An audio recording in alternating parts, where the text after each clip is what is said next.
तो स्वागत है दोस्तों आप लोगों का एमरोज मिल्की आईएएस एकेडमी में।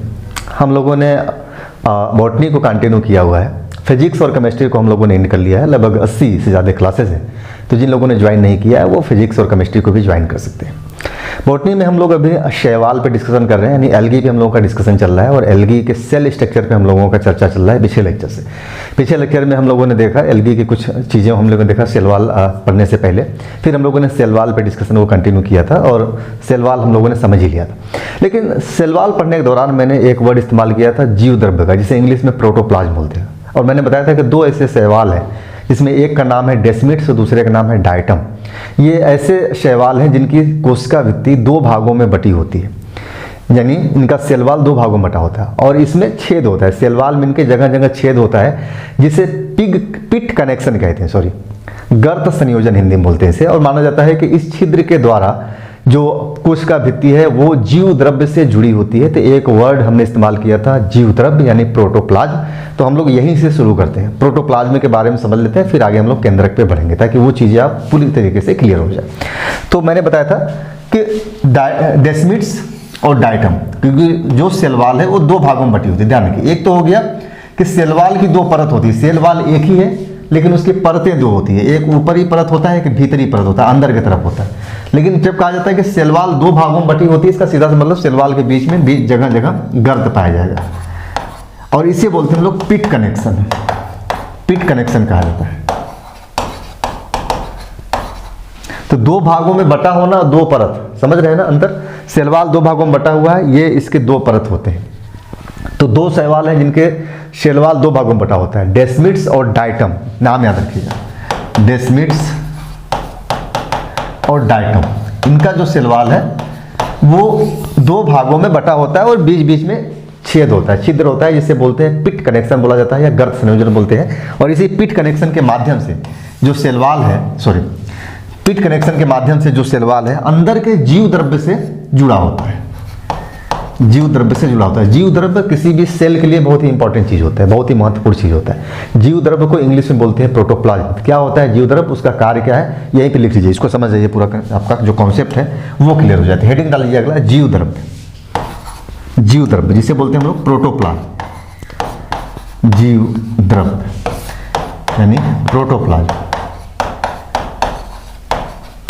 लिखिए, यह कोशिका के अंदर पाया जाने वाला, यह कोशिका के अंदर पाया जाने वाला एक जेली जैसा पदार्थ होता है। एक जेली जैसा पदार्थ होता है जो कोशिका झिल्ली के अंदर होता है। कोशिका झिल्ली के अंदर स्थित होता है। कोशिका झिल्ली सेल मेम्ब्रेन, जिसकी चर्चा हम लोगों ने बैक्टीरिया पढ़ते समय, जीवाणु पढ़ते समय हम लोगों ने किया था। तो आप समझ रहे होंगे, कोशिका झिल्ली या कोशिका कला भी कह दिया जाता है। झिल्ली को हिंदी में कला भी बोला जाता है। तो आप चाहे कोशिका झिल्ली या कहीं कहीं कोशिका कला भी लिखा आएगा तो आपको कंफ्यूज नहीं होना, वही बात हो रहा है। सेल मेम्ब्रेन की बातें हो रही है यहाँ पे, कोशिका कला की बात हो रही है। तो ये जो जेली जैसा पदार्थ है, जीव द्रव्य कहाँ पाया जाता है, कोशिका झिल्ली के अंदर पाया जाता है। मैंने बताया जैसे सेलवाल हो गया, सेलवाल के बाद कोशिका झिल्ली, ये झिल्ली का काम करता है। इसके बाद अंदर जीव द्रव्य भरा होता है। ये झिल्ली क्या होता है, मैंने बताया बहुत ही सेलेक्टिव होता है झिल्ली।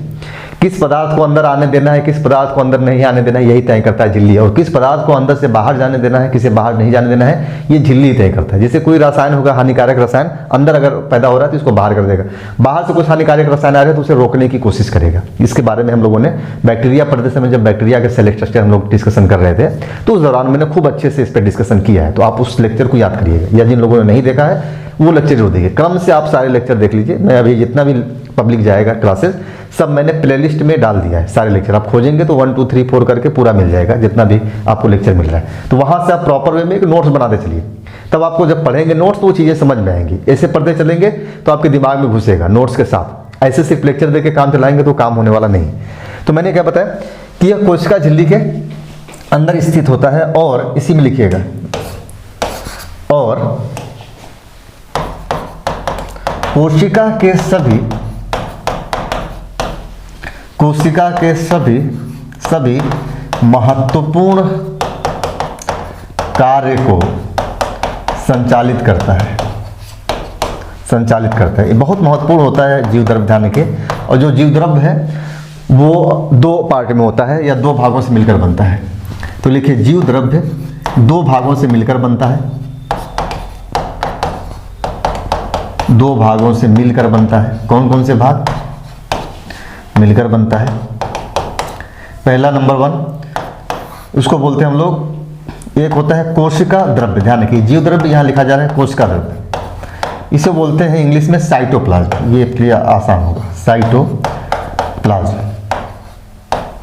ये जीव द्रव्य का बाहरी भाग होता है, कोशिका द्रव्य। ध्यान रखिएगा, जीव द्रव्य की बातें होगी जो कोशिका झिल्ली के अंदर होता है। अब ये जीव द्रव्य दो भागों में से बना होता है या इसके दो भाग होते हैं। एक साइटोप्लाज्म होता है जिसे कोशिका द्रव्य बोला जाता है हिंदी में। तो कई जगह हिंदी में लिख करके आता है कोशिका द्रव्य, एक्चुअली में वो साइटोप्लाज्म की बातें हो रही।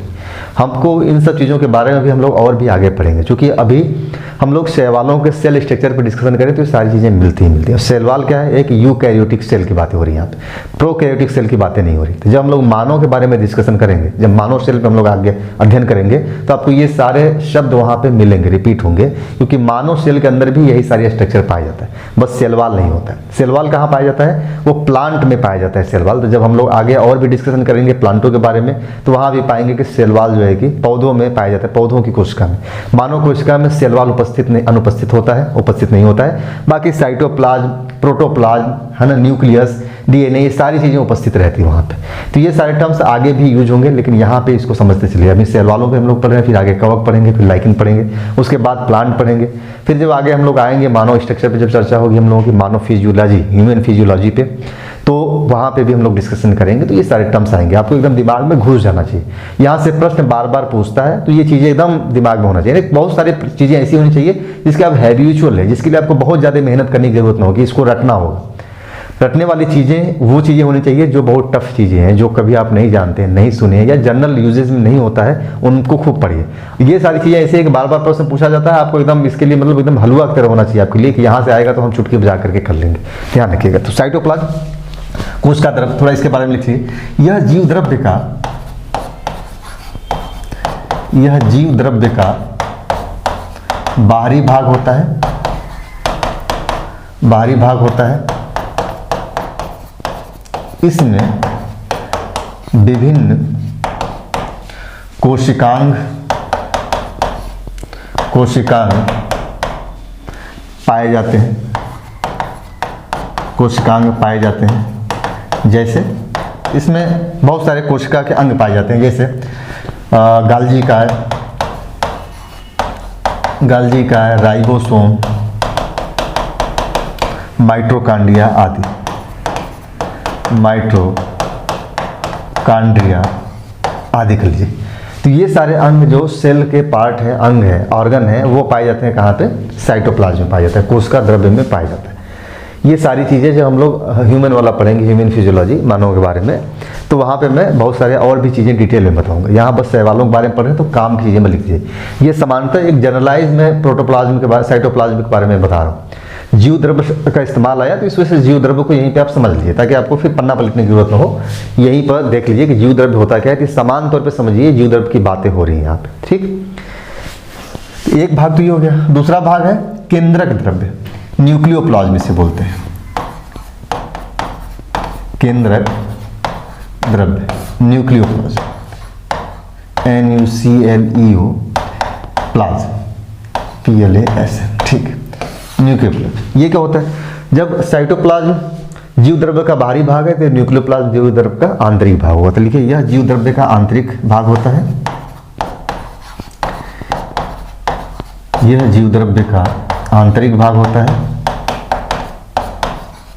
आंतरिक भाग होता है। अच्छा, इसी में न्यूक्लियस स्थित होता है, केंद्रक, बहुत इंपॉर्टेंट चीज है कि इसी में केंद्रक स्थित होता है, न्यूक्लियस, न्यूक्लियस स्थित होता है, स्थित होता है, जो कोशिका की सभी गतिविधियों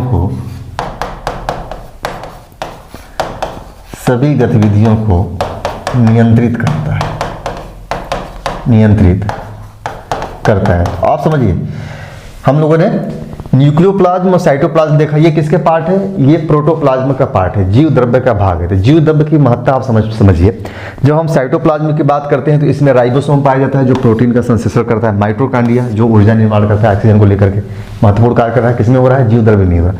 बाहर हम लोग देख रहे हैं न्यूक्लियस है जो पूरे कोशिका को नियंत्रित करता है, कंट्रोल करता है। तो ये भी किसमें हो रहा है? जीव द्रव्य में हो रहा है। इसीलिए माना जाता है कि जो जीव द्रव्य है वो कोशिका का बहुत ही महत्वपूर्ण अंग है, सब कुछ नियंत्रित करता है। तो थोड़ा सा यहाँ पे लिख लीजिए, जीव द्रव्य के कार्य। जीव द्रव्य के कार्य,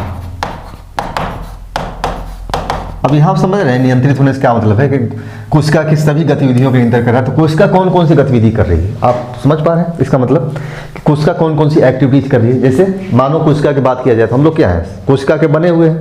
जैसे मकान बनता है पूरा, उसमें ईंटों का प्रयोग किया जाता है। ईंट क्या है? सेल है। कोशिका वही ईंट है। जब कई सारी ईंटें जुड़ गई तो पूरा एक ढांचा स्ट्रक्चर तैयार हो गया, मकान बन गया। वैसे ही मनुष्य क्या है? कोशिकाओं का संगठन है।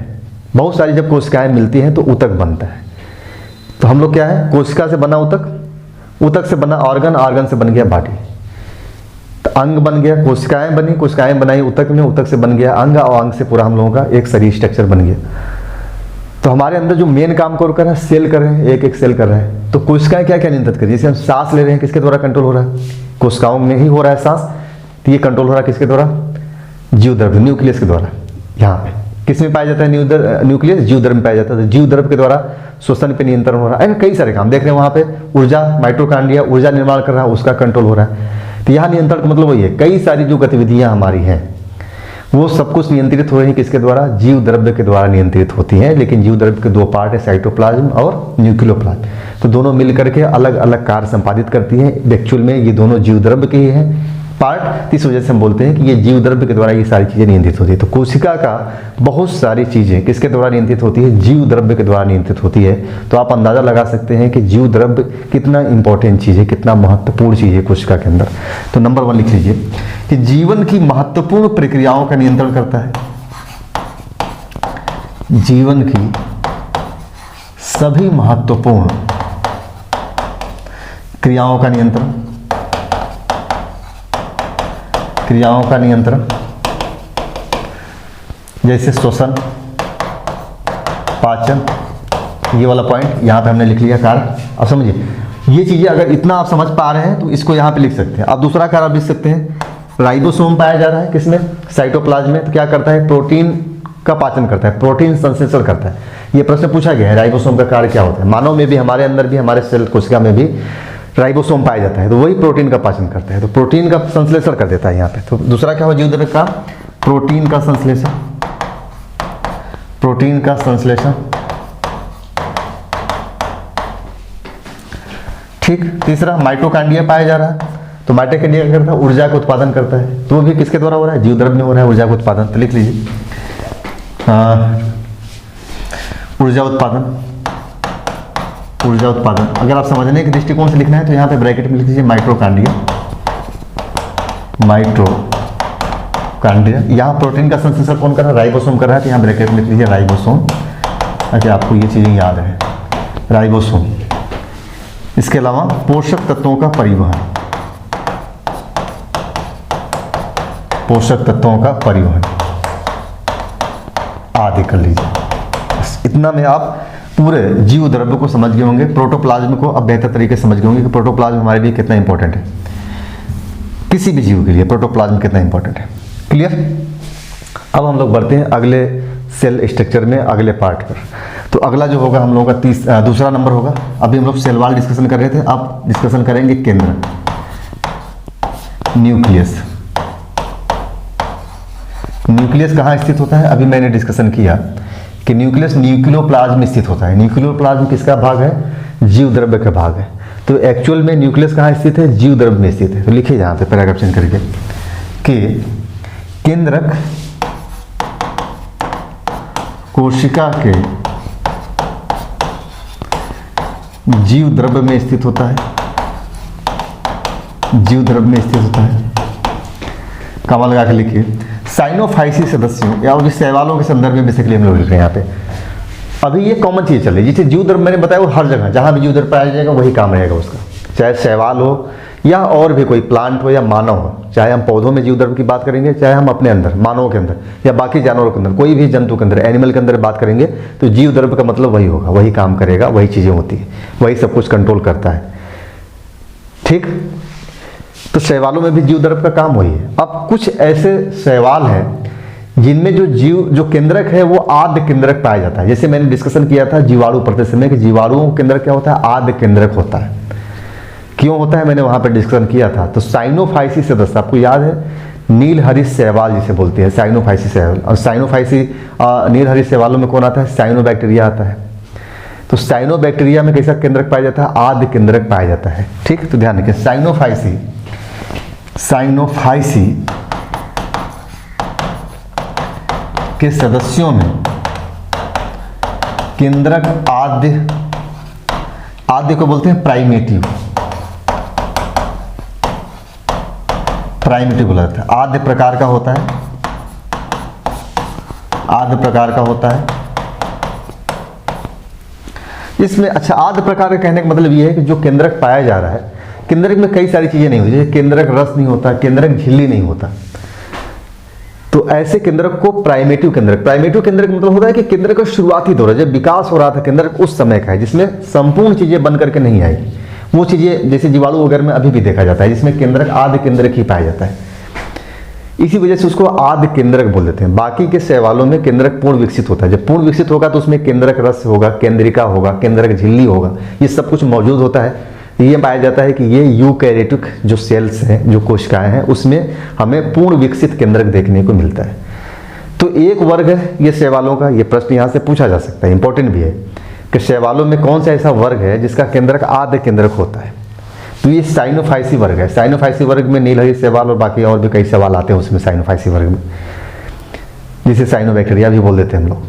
तो वहां पे केंद्रक कैसा होता है, उनका आद्य केंद्रक होता है। तो आद्य केंद्रक की क्या खासियत है उसको ध्यान रखिए। यहाँ पे आद्य केंद्रक पाया जाता है, तो लिखिए, कामा लगा के लिख लीजिए, ऐसा केंद्रक, या पैराग्राफ चेंज करके लिखिए ताकि चीजें आपकी यहाँ क्लियर हो जाए। ऐसा केंद्रक जिसमें केंद्रक झिल्ली को बोलते हैं न्यूक्लियर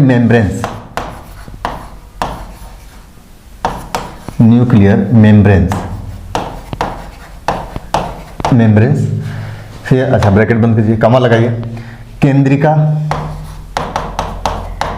न्यूक्लियोलस बोलते हैं इसको इंग्लिश में, NUCLEOLUS, न्यूक्लियोलस। उसके अलावा कमा लगाइए, फिर केंद्रक रस जिसे बोलते हैं न्यूक्लियर सैप, सैप का अभाव होता है। ध्यान रखिए, पहले इतना समझिए, जब हम बात करते हैं केंद्रक का तो हमें पता है साइनोफाइसी वर्ग के जो सदस्य हैं, जिससे नीलहरित शैवाल, जैसे एग्जांपल साइनोफाइसी वर्ग के सदस्य में आता है नीलहरित शैवाल, तो इनका केंद्रक क्या होता है, आद्य केंद्रक कहलाता है, क्योंकि वो पूरी तरीके से विकसित केंद्रक नहीं होते हैं, अर्ध विकसित होते हैं, जिसमें केंद्रक के कई सारे पार्ट इसमें अनुपस्थित होते हैं। जैसे केंद्रक में केंद्रक झिल्ली पाया जाता है, न्यूक्लियर मेम्ब्रेन जिसे बोलते हैं हम लोग, वो अनुपस्थित होता है ऐसे केंद्रक में। केंद्रिका वो अनुपस्थित होता है, न्यूक्लियस जिसे बोलते हैं वो अनुपस्थित होता है, और केंद्रक रस भी अनुपस्थित होता है। सिर्फ इतना नहीं, और भी चीजें होता है। सामान्यतः हम लोग देखते हैं कि जो यूकैरियोटिक जो सेल्स होते हैं, जिनका केंद्रक पूरी तरीके से विकसित होता है, वहां पे उस केंद्रक में जो डीएनए होता है, डीएनए हिस्टोन प्रोटीन के साथ जुड़ करके क्रोमोसोम का निर्माण करता है, गुणसूत्र का निर्माण करता है। लेकिन जो आद्य केंद्रक पाए जाते हैं वहां पे ये प्रक्रिया नहीं देखी जाती। जैसा कि जीवाणुओं में हम लोगों ने देखा था कि वहां डीएनए हिस्टोन प्रोटीन के साथ नहीं जुड़ता है, यहाँ भी वही चीज है। क्योंकि ये आद्य केंद्रक की बातें हो रही है, तो यहाँ भी क्या होगा, डीएनए हिस्टोन प्रोटीन के साथ जुड़ करके गुणसूत्र का निर्माण नहीं करता। तो इस प्रकार ऐसे केंद्रक को हम लोग आद्य केंद्रक बोल देते हैं, जो एक्चुअल में शुरुआती अवस्था की विकसित अवस्था में पूरी तरीके से विकसित नहीं हो पाई है। हो सकता है इन भविष्य में विकास कर जाए। जीवाणुओं में अभी आद्य केंद्रक पाया जा रहा, हो सकता है आगे 1000-2 वर्षों के बाद पता चले कि आद्य केंद्रक से पूर्ण विकसित केंद्रक हो जाए, तो ये कुछ कहा नहीं जा सकता। लेकिन अभी फिलहाल तक अभी यही चीजें हैं कि साइनोफाइसी वर्ग जीवाणुओं में जो केंद्रक पाया जाता है उसे आद्य केंद्रक कहते हैं हम लोग, ध्यान रखिएगा। क्यों कहते हैं, क्लियर हो गया। अच्छा, ये चीज़ें आप लोग कन्फ्यूजन मत करिएगा। केंद्रक झिल्ली, केंद्रिका और केंद्रक रस वगैरह ये केंद्रक के ही हिस्से हैं, तो आपको यहाँ पे बहुत ज़्यादा सोचने की जरूरत है, ये केंद्रक के ही पार्ट है, ये अनुपस्थित होते हैं सामान्यतः आद्य केंद्रक में, तो ध्यान रखिए। अभाव होता है, अच्छा हाँ, और लिख लीजिए इसी में, तथा अभाव होता है, तथा डीएनए हिस्टोन प्रोटीन से जुड़कर गुणसूत्रों का निर्माण नहीं करता, कमा लगा लीजिएगा। इस प्रकार का केंद्रक आद्य केंद्रक इसी को क्या बोल सकते हैं, या क्योंकि मैंने बताया ये विकास क्रम की प्रारंभिक अवस्था को दर्शाती है। जब इवोल्यूशन हो रहा था, हम लोग पढ़ रहे थे इवोल्यूशन, पृथ्वी पर जीवन की उत्पत्ति को लेकर, तो मैंने बताया ये विकास क्रम की प्रारंभिक अवस्था को उसी समय को शो कर रही है। अभी तक इतने लंबे वर्षों के बाद, कई 100 मिलियन वर्षों के बाद भी ये विकास की उस प्रारंभिक अवस्था की ओर ही दर्शाती है, यानी इनका विकास वहीं पे ठहर गया, रुक गया। ये केंद्रक पूरी तरीके से विकसित नहीं हो पाया इनके अंदर, तो इसी वजह से इसे प्रारंभिक केंद्रक भी कह दिया जाता है। तो आद्य केंद्रक या प्रारंभिक केंद्रक कहा जाता है। तथा ऐसी कोशिकाएं, ध्यान रखिए, ऐसी कोशिकाएं जिसमें आद्य या प्रारंभिक केंद्रक पाई जाती हैं,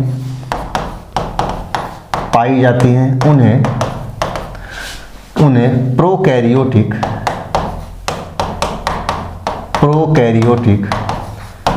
कोशिका या कोशिकाएं कहा जाता है। क्लियर है यहाँ पे, स्पष्ट है आप लोगों को। अब आद्य केंद्रक क्या होता है, आप उसे समझा सकते हैं कि ऐसा केंद्रक जिसमें ये चीजें अनुपस्थित हो, केंद्रक झिल्ली अनुपस्थित हो, केंद्रिका अनुपस्थित हो, केंद्रक रस अनुपस्थित हो, साथ ही इसमें डीएनए हिस्टोन प्रोटीन के साथ नहीं जुड़ता है। तो डीएनए हिस्टोन प्रोटीन के साथ जुड़ करके यहाँ गुणसूत्रों का निर्माण नहीं होता है, हिस्टोन प्रोटीन से अलग होता है यहाँ पे। तो ऐसे केंद्रक को बोलते हैं आद्य केंद्रक, क्योंकि ये जो केंद्रक है वो विकास की उस अवस्था की ओर दर्शाती है जब केंद्रक का विकास हो रहा था, उद विकास हो रहा था, बेसिकली इवोल्यूशन हो रहा था। विकास के बजाय वहाँ शब्द इस्तेमाल किया जाता है, उद विकास शब्द का इस्तेमाल करते हैं। इवोल्यूशन के लिए जो सही शब्द है हिंदी में वो है उद विकास। तो ये विकास की उस प्रारंभिक अवस्था को ये भी दर्शाती है, इसी वजह से इसे प्रारंभिक केंद्रक भी हम लोग बोल देते हैं। क्लियर है यहाँ पे। इसी प्रकार शैवालों का एक वर्ग है डायनोफ्लैगिलेटी। इसमें क्या होता है, इसमें केंद्रक झिल्ली तो मिलता है इन शैवालों के वर्ग, शैवालों की कोशिका में डायनोफ्लैगिलेटी वर्ग के जो शैवाल है उसमें केंद्रक झिल्ली उपस्थित रहता है, लेकिन इसमें सुसंगठित गुणसूत्र नहीं पाए जाते। ध्यान रखिएगा, ये भी इंपॉर्टेंट है। तो लिखिए डायनोफ्लैगिलेटी वर्ग के शैवालों में डायनोफ्लैगिलेटी वर्ग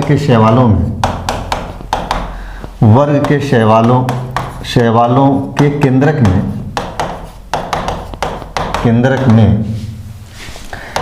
केंद्रक झिल्ली तो पाया जाता है, परंतु उनमें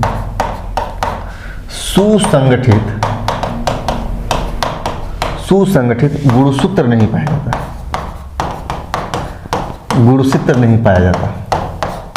जाता है। अभी आप ध्यान रखिए, डायनोफ्लैगिलेटी वर्ग के जो शैवाल है उसमें केंद्रक झिल्ली तो पाया जाता है, लेकिन उसमें सुसंगठित गुणसूत्र नहीं पाए जाते, यानी वहाँ पे डीएनए और हिस्टोन प्रोटीन जुड़ करके एक सुसंगठित जो गुणसूत्र बनाता है वो नहीं मिलता है। तो ऐसे शैवालों को मीजोकैरियोटिक केंद्रक कहा जाता है। सॉरी, ऐसे केंद्रक को जिसमें केंद्रक झिल्ली तो पाया जाए लेकिन सुसंगठित गुणसूत्र न पाया जाए उसे बोलते हैं मीजोकैरियोटिक केंद्रक कहा जाता है। तो यहाँ पे लिख लीजिए, इंपॉर्टेंट है ये। परंतु उनके सुसंगठित गुणसूत्र नहीं पाया जाता है तो गुणसूत्र नहीं पाया जाता है, तो इस प्रकार के केंद्रक को मीजो कैरियोटिक, ध्यान रखिए नया प्रकार है, कहा जाता है मीजो कैरियोटिक, बिल्कुल नया है आपको, ध्यान दीजिए। प्रोकैरियोटिक आपने सुना क्या होता है, समझ लिया आप लोगों ने। यूकैरियोटिक भी मैंने समझा दिया, सब कुछ पाया जाता है। ये मीजोकैरियोटिक है, बीच वाला स्थिति आ गया जिसमें केंद्रक झिल्ली तो उपस्थित है लेकिन सुसंगठित गुणसूत्र उपस्थित नहीं है, तो ऐसे केंद्रक को बोलते हैं हम लोग मीजोकैरियोटिक, या ऐसे सेल को, ऐसा कोशिका जिसमें इस प्रकार का केंद्रक पाया जाए तो ऐसी कोशिका को भी बोल दिया जाता है मीजोकैरियोटिक। इंपॉर्टेंट है, बहुत इंपॉर्टेंट है पॉइंट, ध्यान रखिएगा। अब पैराग्राफ चेंज करके लिख लीजिए कि शैवालों के अन्य सभी वर्गों में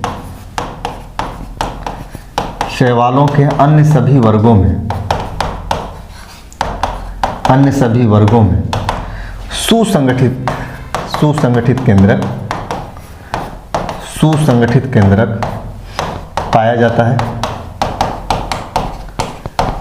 है जिसमें केंद्रक झिल्ली,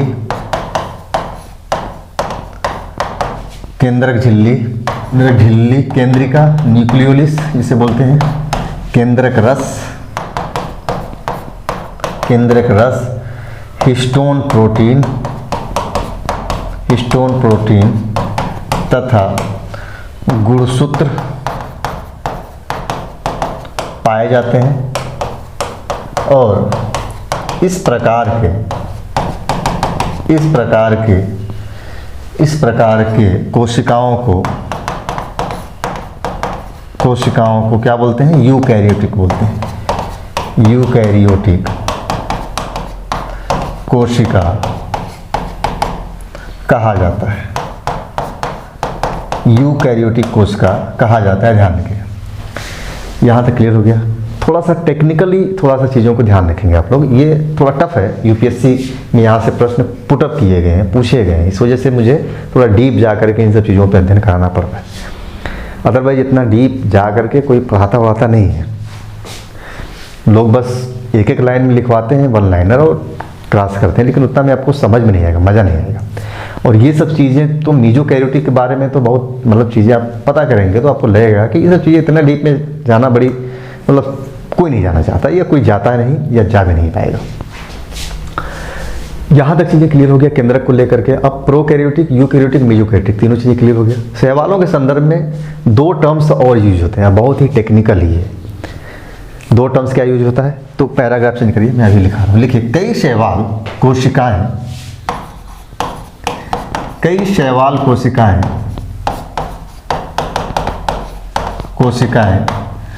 सीनोसाइटिक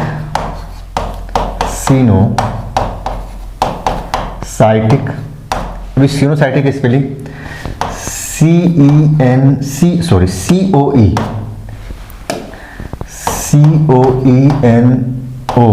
COENOCYTIC साइटिक तथा सीनोसाइटिक होती है। अच्छा इसे लिखिए, सीनोसाइटिक होती है। अभी यहाँ यही समझना है कि सीनोसाइटिक का तात्पर्य क्या है, क्या मतलब है। कई सारे शैवाल ऐसे होते हैं जो सीनोसाइटिक होते हैं, इसी से जुड़ा हुआ एक वर्ड और आता है, तो दो शब्द आते हैं बेसिकली सीनोसाइटिक के संदर्भ में। पहले सीनोसाइटिक को समझ लीजिए तो उस वर्ड को आसानी से समझ लेंगे। सीनोसाइटिक बताता है कि होता ही है सीनोसाइटिक में कि मान लीजिए कि एक कोशिका है, मान लीजिए शैवालों की कोई एक कोशिका है, इसमें एक केंद्रक है। सीनोसाइटिक उस स्थिति को दर्शाता है कि जब केंद्रक डिवाइड होना शुरू हो जाए और एक से कई सारे केंद्रक बन जाए। ये सवाल हो गया। अब इसमें एक केंद्रक है, यही सवाल सेम है, सपोज करिए यही सवाल सेम है और एक प्रक्रिया शुरू होती है, इसमें कई केंद्रक बन जाते हैं। केंद्रक कई भागों में विभाजित हो जाए तो इसी स्थिति को बोला जाता है सीनोसाइटिक, यानी कई सारे शैवाल ऐसे हैं जिनका केंद्रक विभाजित होने लगता है और एक ही केंद्रक कई सारे केंद्रक में बढ़ जाता है, तो उसको बोलते हैं सीनोसाइटिक बोलते हैं। एक वर्ड और आता है यार, उसको ध्यान रखिएगा, उसको बोलते हैं हम लोग सिनसियम। इसी से जुड़ा हुआ वर्ड है, इस वजह से मैं इसे बता रहा हूँ दोनों एक जगह। सिनसियम की स्पेलिंग होता है SYNCEIUM, सिंसियम ही पढ़ा जाएगा, आप लोग समझ लीजिए क्या पढ़ा जाएगा, हम तो सिंसियम पढ़ेंगे इसे। दो वर्ड जुड़ा हुआ होता है, सिनोसाइटिक और सिंसियम, एक दूसरे से, ये ध्यान रखें। बस दोनों का मतलब जब कहीं पढ़ेंगे ना तो मतलब तो एक ही निकलता है, लेकिन तरीका थोड़ा सा अंतर है। यहाँ पे भी हम लोग क्या देख रहे हैं कि एक ही केंद्रक है जो विभाजित होने लगता है, विभाजित होकर कई भागों में बढ़ जाता है। तो एक्चुअल में जो अंतिम रूप हमें समझ में आता है सिनोसाइटिक के रूप में क्या आता है कि ऐसी कोशिका जिसमें केंद्रक कई सारे हो। जब सिंसियम की बात करते हैं तो इसमें भी वही होता है, कई सारे केंद्रक होते हैं, एक ही कोशिका होती है लेकिन इसमें भी कई सारे केंद्रक होते हैं, कई सारे केंद्रक होते हैं। लेकिन सवाल होता है कि ये जो एक कोशिका है, सिंगल एक कोशिका नहीं, कई कोशिकाओं से मिलकर के एक कोशिका बन जाती है, इसलिए केंद्रक कई हो जाते हैं। कैसे? देखिए, मान लीजिए छोटी छोटी ये कोशिकाएं हैं, सपोज करिए ये छोटी छोटी शैवाल कोशिकाएं हैं, सब में एक केंद्रक है, सब में एक केंद्रक है। इसमें ऐसी प्रक्रिया होती है कि सभी कोशिकाएं एक झिल्ली के द्वारा घिर जाती है, ध्यान रखिए, एक झिल्ली के द्वारा घिर जाती है तो सब कोशिकाएं, 6 कोशिकाएं हैं यहाँ पे, लेकिन एक झिल्ली के द्वारा क्या होगी, कवर्ड होगी। जब कवर होगी तो ये एक कोशिका की तरह व्यवहार करने लगी, लेकिन सभी कोशिकाओं में क्या है, केंद्रक है, तो ये सभी केंद्रक अलग अलग केंद्रक के रूप में नजर आने लगते हैं ऐसे। तो हम क्या देख रहे हैं, यहाँ पे भी क्या है, कई सारे केंद्रक है, और यहाँ पे भी हम लोग देख रहे हैं कई सारे केंद्रक है। तो अंतिम रूप से हम देखते हैं तो दोनों एक ही स्थिति है, कई सारे केंद्रक होते हैं, कोशिका भी एक हो गई यहाँ पे। लेकिन निर्माण की प्रक्रिया में डिफरेंसेस हम लोग देखने को मिल रहा है, निर्माण में अंतर मिल रहा है। यहाँ हम लोग देख रहे हैं कई सारी कोशिकाएं एक झिल्ली के द्वारा घिरने की वजह से एक कोशिका बन जाती है। फिर हर कई कोशिकाएं थी, तो जितनी कोशिकाएं थी सबका अपना केंद्रक था, तो सबका केंद्रक अलग अलग, मतलब एक ही कोशिका में फिर अलग अलग केंद्रक नजर आने लगते हैं, बन गई एक कोशिका। पहले क्या था, कई सारी कोशिकाएं थी, सबका अलग अलग है केंद्रक। जब एक कोशिका बनती है तो कोशिका तो एक हो जाता है, लेकिन केंद्रक एक नहीं होता, सबका केंद्रक भी अलग अलग अलग दिखता है। और यहाँ पे हम लोग देख रहे थे ये वाला स्थिति, सिनोसाइटिक में क्या हो रहा था कि एक ही केंद्रक है जो विभाजित होने लगता है, विभाजित होकर कई केंद्रकों में बढ़ जाता है, तो इसे बोलते हैं सिनोसाइटिक। और ये होता है सिंसियम, जिसमें कई सारी कोशिकाएं एक कोशिका झिल्ली के द्वारा गिरती हैं, तो सभी के केंद्रक अलग अलग हो जाते हैं, तो इसमें भी कई केंद्रक हो जाते हैं। तो अंतिम रूप से हमें नजर आता है कि एक ही कोशिका है, केंद्रक कई है, यहाँ भी और वहाँ भी। निर्माण की प्रक्रिया में यहाँ पे हमें डिफरेंस, अंतर नजर आ रहा है, तो इस चीज को ध्यान रखिएगा। यहाँ पे कई शैवाल कोशिकाएं सिनोसाइटिक होती हैं, तो आप समझ पा रहे हैं सिनोसाइटिक मतलब ऐसी कोशिकाएं जिसमें केंद्रक कई हो। रुकिए, कई केंद्रक हो, ध्यान रखिएगा। क्लियर है ना यहाँ तक? चलिए यहाँ पे लिख लीजिए, सिनोसाइटिक होती है। क्या होता है सिनोसाइटिक, इसको समझ लीजिए। देखिए, सिनोसाइटिक वह स्थिति है, पैराग्राफ चेंज करके लिखिए,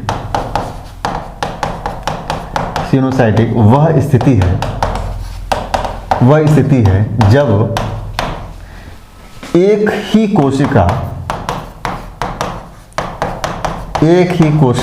में केंद्रक विभाजित होकर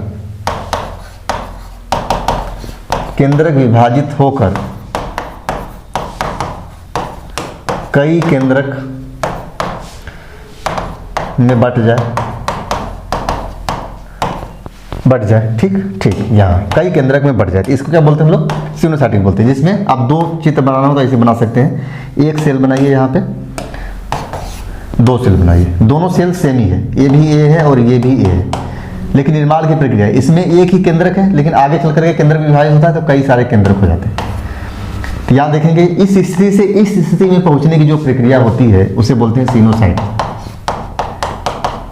सिनोसाइटिक, जिसमें अंतिम रूप से क्या होता है, कई केंद्रक होते हैं, केंद्रक एक नहीं कई केंद्रक हो जाता है, इसे बोलते हैं सिनोसाइटिक बोल देते हैं। अब इसी से जुड़ा हुआ एक वर्ड है, उसे भी लिख लीजिए, सिंसियम। लिखिए, सिनोसाइटिक से जुड़ा हुआ ही, सिनोसाइटिक से जुड़ा हुआ ही एक शब्द और है, एक शब्द है सिंसियम। दिख रहा है सिंसियम, एक शब्द है सिंसियम। इस सिंसियम, इसमें भी एक ही कोशिका में कई केंद्रक होते हैं, इसमें भी एक ही कोशिका में कई केंद्रक होते हैं, परंतु यहाँ केंद्रक निर्माण की प्रक्रिया भिन्न होती है। यहाँ केंद्रक निर्माण की प्रक्रिया भिन्न होती है। ठीक, कैसे भिन्न होती है लिख लीजिए, यहाँ पे लिखिए। यहाँ पे सिंसियम के अंतर्गत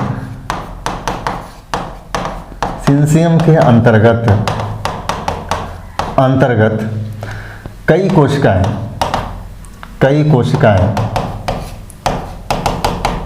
कोशिकाएं अलग अलग होती हैं, अलग अलग एक ही स्थान पर होती हैं, परंतु एक ही स्थान पर होती हैं, परंतु इनका केंद्रक झिल्ली मिलकर एक ही कोशिका के रूप में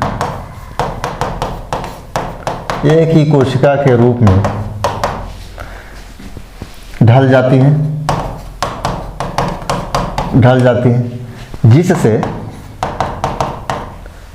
जिससे सभी कोशिकाओं की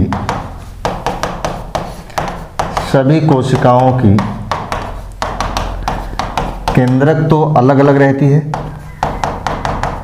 रहती है, परंतु सभी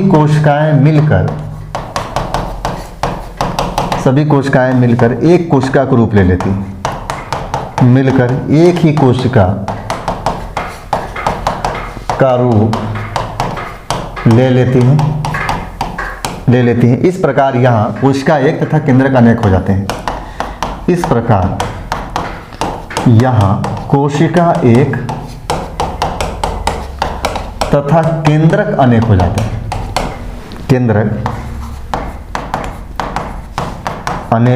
हैं, क्लियर है। यहाँ पे सिंसियम, जहाँ पे कोशिका तो एक होता है लेकिन केंद्रक यहाँ पे कई सारे अलग अलग केंद्रक हो जाते हैं, तो इसे बोल देते हैं हम लोग सिंसियम बोल देते हैं। ऊपर वाला हम लोगों ने देख लिया सिनोसाइटिक, तो दोनों की स्थिति क्या है, सेम है। यहाँ अगर चित्र बनाना हो तो जैसे मान लीजिए छोटी छोटी कोशिकाएं हैं, सबका अपना केंद्रक है। अब ये एक झिल्ली के द्वारा घिरेंगे सबकी कोशिकाएं झिल्ली, अब ये बन गया एक कोशिका लेकिन केंद्रक हो गया अलग। यहाँ भी केंद्रक भिन्न है, अलग अलग केंद्रक हो गए हैं लेकिन कोशिका यहाँ पे एक हो गए। क्लियर। सिंसियम सिनोसाइटिक में कोई डिफरेंस, मतलब कि निर्माण की प्रक्रिया में अंतर है, बाकी है वो एक ही कोशिका जिसमें कई सारे केंद्रक होते थे। ऐसी कोशिकाएं जिसमें केंद्रक कई सारे केंद्रक हो, एक से अधिक केंद्रक हो, तो उसे बोलते हैं सिंसियम बोला जाता है या सिनोसाइटिक बोलते हैं। तो कई सारे शैवाल क्या होते हैं, सिनोसाइटिक होते हैं, क्योंकि वहाँ निर्माण की प्रक्रिया उस प्रकार से होती है, यानी एक ही केंद्रक अलग अलग डिवाइड हो जाता है, तो उसे सिनोसाइटिक कह दिया जाता है। क्लियर है यहाँ पे। चलिए यहाँ तक तो हो गया। अब अगला एक और हम लोग देख लेते हैं, फ्लैजिला। तीसरा नंबर होगा फ्लैजिला।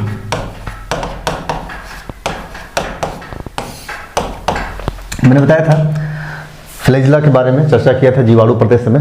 क्या होता है, मोशन गति प्रदान करने वाला होता है फ्लैजिला। तो ये फ्लैजिला पाया जाता है कहाँ पे, शैवालों में भी पाया जाता है फ्लैजिला, ध्यान रखिएगा। तो लिख लीजिए फ्लैजिला को। अच्छा हिंदी में क्या बोलते हैं, इसका इंग्लिश स्पेलिंग भी लिख लीजिए, FLAGELLA फ्लैजिला। हिंदी में इसको बोलते हैं कशाभिका। कशाभिका कहा जाता है हिंदी में इसको बोलते हैं कशाभिका, ध्यान रखिएगा। हालांकि ऐसा टर्म्स यूज नहीं होता एग्जाम में, सामान्यतः फ्लैजिला ही वर्ड यूज होगा, लेकिन ध्यान रखिएगा आप कशाभिका, हो सकता है कभी पूछ दें। तो लिखिए प्रोडोफाइसी जो वर्ग है शैवालों का, प्रोडोफाइसी वर्ग में कौन से शैवाल आते हैं, मैंने बताया था आप लोगों को, लाल शैवाल तथा साइनोफाइसी।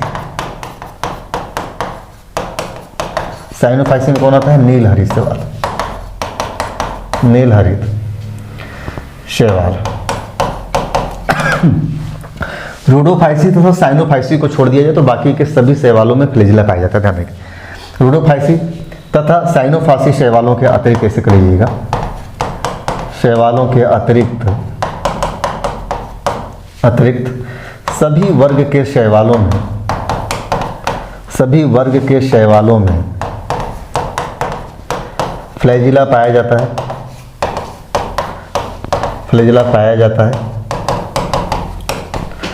पाया जाता है जो शैवालों में गति या चलन का कार्य करता है, चलन का कार्य करता है।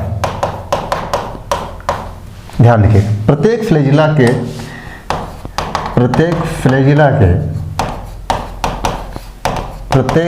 के केंद्र में एक तंतु होता है, केंद्र में एक तंतु होता है जिसे एक्सोनीम कहा जाता है। एक्सोनीम कहा, इंपॉर्टेंट है ये, एक्सोनीम कहा जाता है। ध्यान रखिए, तो फ्लैजिला में दो चीज़ें ध्यान रखना है आपको कि एक रोडोफाइसी वर्ग के जो शैवाल है वहाँ नहीं पाया जाता और साइनोफाइसी वर्ग के शैवालों नहीं पाया जाता। नीलहरी शैवालों में फ्लैजिला नहीं पाया जाता। फ्लैजिला का काम क्या है? उनको चलाना, गति देना, एक स्थान से दूसरे स्थान पर जाना। मैंने दिखाया था, आप लोगों को याद करिए। तो मान लीजिए कि ये अगर शैवालों का एक कोशिका है तो इसमें फ्लैजिला इस तरीके से निकला होता है। संख्या अलग हो सकता है, 2 हो सकता है, 1 हो सकता है, 4 हो सकता है, 10 हो सकता है, अनगिनत हो सकता है, कई सारे फ्लैजिला हो सकते हैं। तो यहाँ पे लिख लीजिए पैराग्राफ चेंज करके कि शैवालों में फ्लैजिला की संख्या, शैवालों में फ्लैजिला की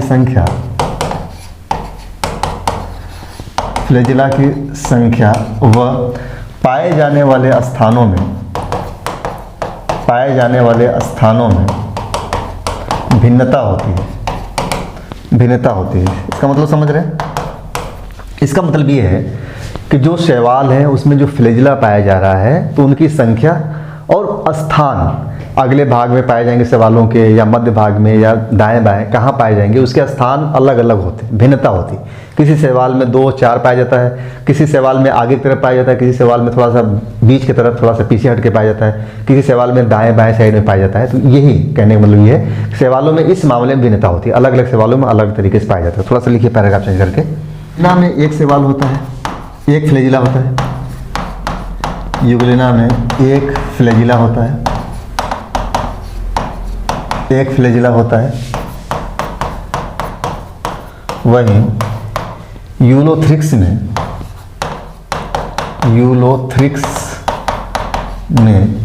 4, ऊडोगोनियम में असंख्य होते हैं। ठीक, एक तो हो गया ये शैवालों में फ्लैजिला की संख्या के आधार पर उन्होंने देखा। मैंने बताया उनके स्थान में भी भिन्नता होता है पाए जाने वाले। तो ऐसे लिख लीजिए, इसी प्रकार क्लेमाइडोमोनास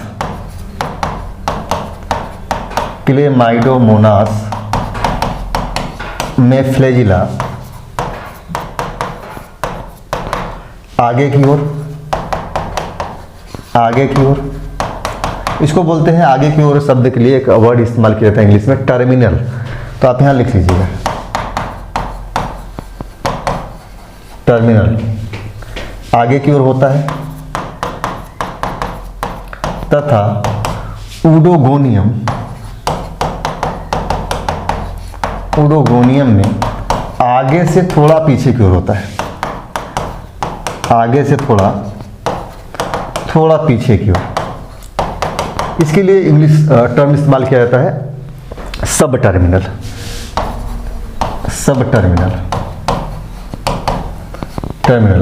तथा एक्टोकार्पस में फ्लैजिला अगल बगल की जगह होता है, दाएं बाएं होता है। ऐसे लिख लीजिए, दाएं बाएं साइड में होता है, दाएं तथा बाएं साइड में होता है, बाएं तरफ होता है। अगल बगल इसी को बोलते हैं ना, दाएं बाएं। जैसे हमारा अगल बगल बोलेंगे तो क्या, दाहिना बायां, वो इसे समझिए। जैसे कि इसको एक एग्जांपल समझिए, जब हम बोलते हैं आगे की साइड, मान लीजिए कि ये एक शैवाल कोशिका है और फ्लैजिला की बात करें आगे की साइड, तो मतलब यहाँ पे फ्लैजिला पाया जाएगा। थोड़ा सा आगे से पीछे हट करके तो यहाँ पाया जाएगा, दाएं बाएं मतलब यहाँ पाया जाएगा फ्लैजिला। ऊडोगोनियम में असंख्य होता है तो हर तरफ फ्लैजिला हो सकता है। ध्यान रखिए, ये काम किसके आता है? फ्लैजिला मोशन काम आता है, चलने काम आता है, शैवालों को गति प्रदान करने के लिए काम किया जाता है। जीवाणु में भी पाया जाता है फ्लैजिला, हम लोगों ने डिस्कशन किया था। लेकिन नीरहरी शैवालों में नहीं पाया जाता फ्लैजेला। साइनोफाइसी वर्ग के शैवाल हैं या रोडोफाइसी वर्ग के शैवाल हैं, जो लाल शैवाल हैं, उसमें फ्लैजेला नहीं पाया जाता है।